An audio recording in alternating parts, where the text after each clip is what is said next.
Terve!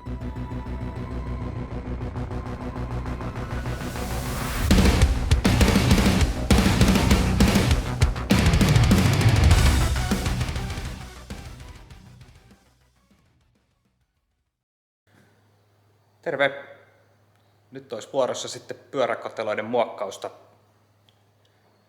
Viimeksi kun tällä on kilpaa ajettu, niin silloin oli 26 kertaa 9,5 dottikumi alla.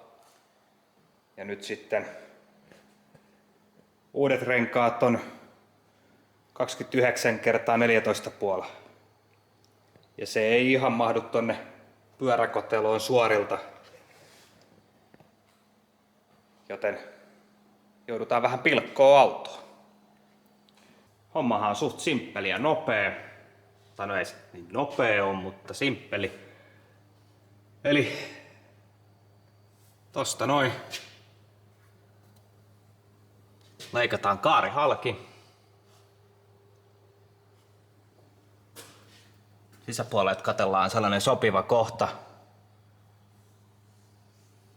mistä se leikataan.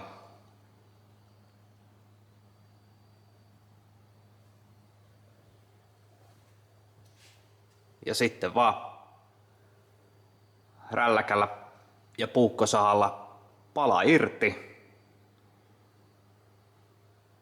Sitten kun pala saadaan lattialle, niin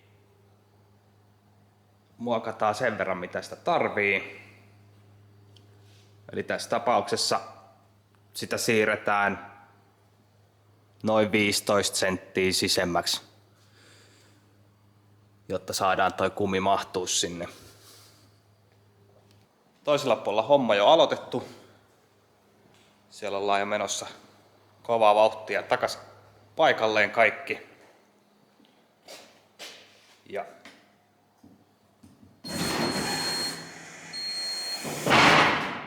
siellä sitten rengas mahtuukin jo nätisti paikalleen.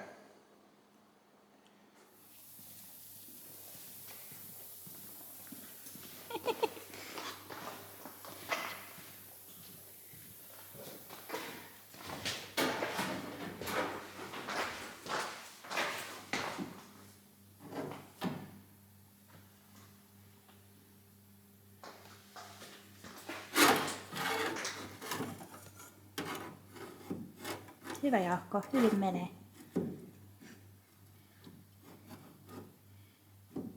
Ei ihan mahu.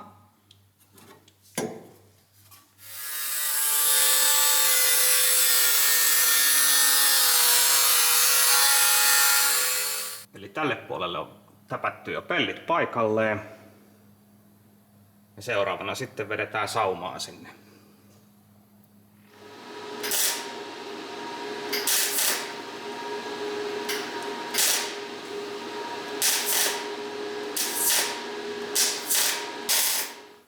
Noniin, hitsaukset voidaankin lopettaa tämän päivän osalta, kun lanka taas vaihteeksi loppu. Mut kyllä sitä nyt vähän sai vedettyä.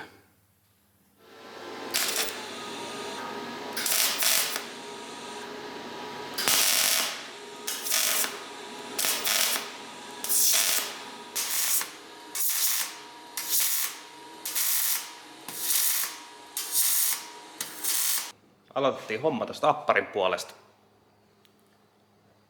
koska siinä on pikkasen hankalemmat muodot johtuen tosta tankin täyttöputkesta. Eli siellä joutuu vähän tekee useammasta palasta ton kaareosan, ja kuskin puolella sitten homma on huomattavasti helpompi. Eli kun kaari on koko matkalta